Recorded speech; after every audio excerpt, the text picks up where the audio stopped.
The Bold Brothers and Sisters program is a program for youth between the ages of 13 and 25 that we come together and we're in a group of people who have gone through the exact same thing that the next person has.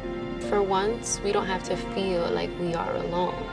When I heard that my mom had cancer, I didn't want to speak to anyone. I just thought, you know what, it's better to keep it to myself. It's better, no one knows, no one has to know. But I know that there's more people like me. And I know that there's other people who have a loved one who has been through cancer, is going through cancer, or perhaps even lost a parent to cancer. One important thing that I really learned from my mom is don't give up.